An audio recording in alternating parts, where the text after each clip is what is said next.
Welcome to the Oven Gleamers World Podcast, helping you navigate oven cleaning as a business, marketing tips, interviews, and agar cooking tips and news.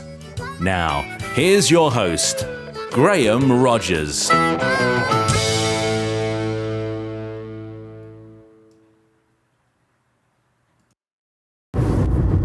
It's Graham Rogers, the founder of Oven Gleamers, the oven cleaning franchise, and in this episode I'm going to talk about selling your oven cleaning business. So if you've got a oven cleaning business and you're looking to sell it, what are the steps that you should take to prepare it for sale? So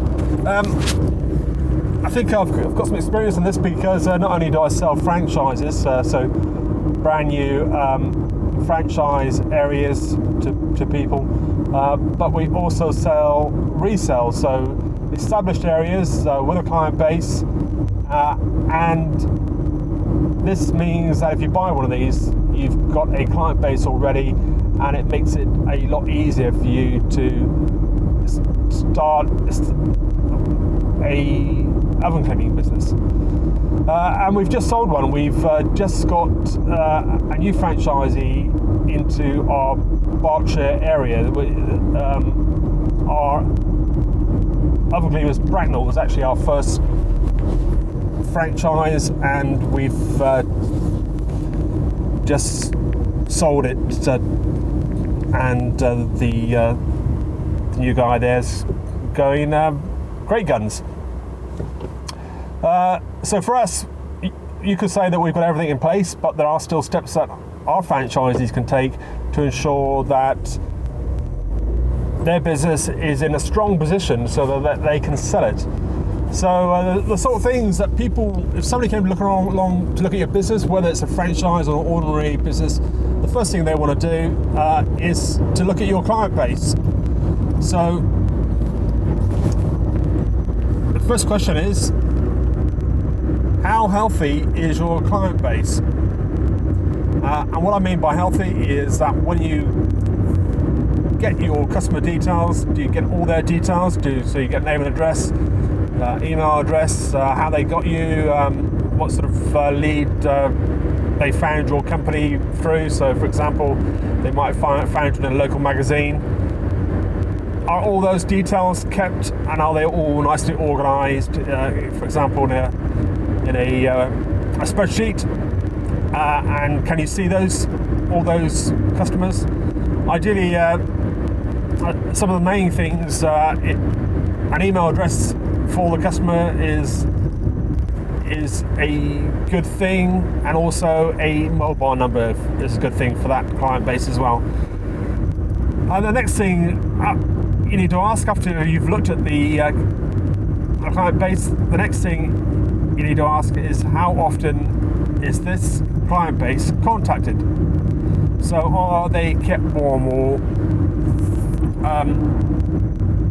so do you send out, or has the person with the company owner, have they sent out direct mail to that client base? Have they phoned them? Have they contacted them in any way to ensure that they've stayed warm and they know that you're the company that cleaned their oven? So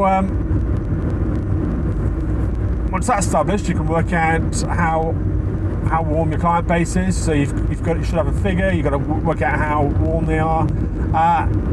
So that's the main thing you need to know about the company. The next thing you could do is start looking at some key things of the business. So for us, for our franchise, we've got a set out van, but if we get a new franchisee, they get a new van, so it means that they can work to the optimum systems that we've got in place, and a new van makes everything smarter, and it's all ready for the new person, the new franchisee to go. But if you're looking at an independent company and you look at that company, how have they got everything prepared? How have they got their van set up? What sort of van do they use? How well is its sign written? That's the sort of questions you need to ask yourself. And say they haven't got the van sign written, or the van isn't very well laid out, or they've got some equipment which is old and ropey. Say they've got an old rusty gas burner unit. You can look at these and you can say to yourselves, well, these are things that I can improve on quite quickly, and if I carry on working the business as this person has done, then there will be an X improvement. So that's looking at the van, looking at the way the setup, and perhaps you might want to go out with the guy to watch him clean, to see how organised and efficient he is at doing the actual cleaning. And then the other thing you need to look at is his website, or his these days lots of people advertise on they've got a business page on Facebook as well. So the combination of Facebook and their web page is something you need to look at again.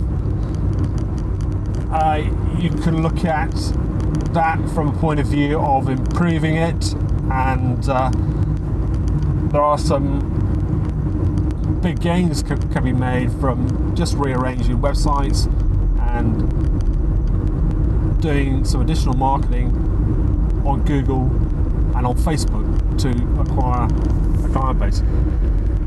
So they're all the main things. And the other thing, obviously, the other thing you look at is their accounts. Hopefully they've got some nicely written accounts. They can show you their performance over previous years. But if they haven't got any of these things in place, so for example, I see on eBay people selling vans with equipment. They're not really thinking about their business as a proper business with a client base. Maybe they had a client base and they've sold it. So you want to find out where their client base is, and if they've got that client base available, because it's the whole package that gives the value of the business. And as I said, you can work out how much it's worth by looking at the accounts and their client base, and you can also work out how much you can improve on that to establish and grow the business once it's acquired by you, or the other way around. If you look at it as if you're selling your business, perhaps there are some things you could do to the business, some quick fixes to the business to make it more attractive to a buyer.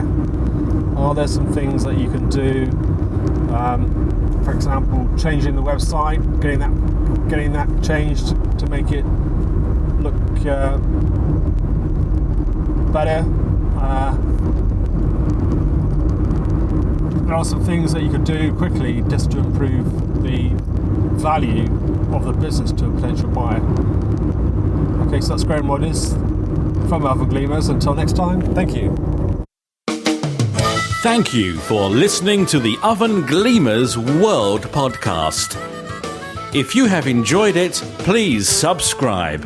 Please tell all your friends and join us for our next episode.